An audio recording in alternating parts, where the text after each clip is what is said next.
At the end of a bitterly cold week, in the midst of a pretty miserable winter, there is good news. Infections are falling in every nation of the United Kingdom, the Office for National Statistics said today, and the reproduction rate, that magic R number, is now believed to be between 0.7 and 0.9. Anything below 1 means the disease is ebbing rather than growing. That's thought to be the impact of the lockdowns in place across the UK. Soon, however, it's hoped that the rather successful vaccination programme will show its teeth too in the figures.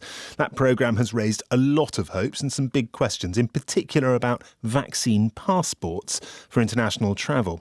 They may sound like a simple proposition, but it gets complicated pretty quickly. Does it effectively force people into vaccination? How long would it take before passports leaked into the domestic sphere? Could they become an ID card by any other name? We're going to chew this over with Professor Stephen Lewandowski from the University of Bristol, who carried out research last year on public opinion on the use of immunity passports, and Silkie Carlo, the director of Big Brother Watch, a UK civil liberties campaign organisation. Silkie, let me start with, forgive me, Professor Stephen Lewandowski. Stefan Lewandowski, I want to start with you because I want to get an idea of public opinion. You tested it on this question of immunity passports. What sort of numbers did you get? What sort of reaction did you get? Yes, we asked people in April of last year in the United Kingdom, and we found that, I was surprised that nearly up to 80% of people were actually okay with the concept of an immunity passport, and only about 20% were strongly opposed to it. Now, an immunity passport is a little different from a vaccination passport because an immunity passport at the time would have been something that people get after they've survived COVID and when they were thought to be immune simply because they had the disease rather than a vaccination. But at the time, 80% of people thought that that would be a plausible way forward and that those people should be given greater privileges. It's not quite the same, is it, an immunity passport as a vaccination passport? Because, of course, you don't choose to get immunity. You do choose to have a vaccination. There's another series of decisions to be factored in there, isn't there? Absolutely. That's one of the differences. Although even with immunity passports, there is a very tricky ethical component to this, which is, of course, that it might tempt some people to infect themselves with the disease, thinking that they could survive it and then earn these privileges that way. And in our data, there were, between 4 and 7%, depending on how you look at it, of people said that they might consider this to get an immunity passport. So even there is an inducement implied in these immunity passports. Silkie Carlo of Big Brother Watch, do you listen to this with horror? My presumption is that as a civil liberties organisation, you're pretty concerned about the idea of vaccination passports. Absolutely. But let's step back. What people are being given is an ultimatum. Do you want to live under house arrest or do you want to be on tag with this kind of health passport?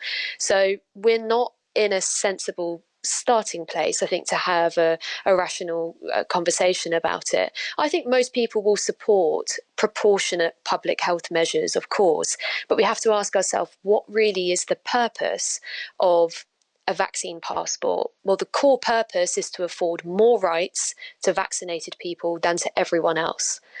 And that will create a kind of health apartheid that does not make sense and is completely wrong for a country where rights and equality matter. On tomorrow's Week in Westminster on Radio 4, the former Prime Minister Tony Blair says he reckons that digital health passports are inevitable. Because, as he says, when you start to reopen your borders again, you'll want to know the disease status of people coming into your country. He does have something there, doesn't he? In a sense, it's getting difficult to escape from these things if you're in opposition. Maybe it would be better to think about how to regulate them. I think he has very little moral authority to talk on these issues. And of course, he was a champion of ID cards, which the British public completely rejected. And that's really what a vaccine passport scheme could easily become. Let's be very cautious of language like inevitability, which is often used by people with power to tell people without power what they're going to have. And, vaccine passports would be discriminatory, they would be coercive, they would almost certainly lead to authoritarian identity systems. And moreover, we don't even yet know how they would work. There's no evidence yet supporting the idea that the vaccinations prevent transmission. So all of this push towards vaccination passports will see pushes towards probably mandatory digital ID systems that will right at the beginning have sensitive health records and then could very easily span towards travel, work, all kinds of other records that would it could be the biggest expansion of the surveillance state that we've seen in Western democracies. You've heard what Professor Lewandowski said about the numbers and his supposition that the numbers would be broadly the same, or at least have some degree of enthusiasm, if it was a vaccination passport. If people are in favour of this, what's the problem? Well, his research was on a different issue. Sure.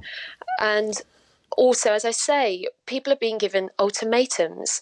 You know, if people were asked if it were a condition of getting out of lockdown. So you're saying to people, what more intrusion, what more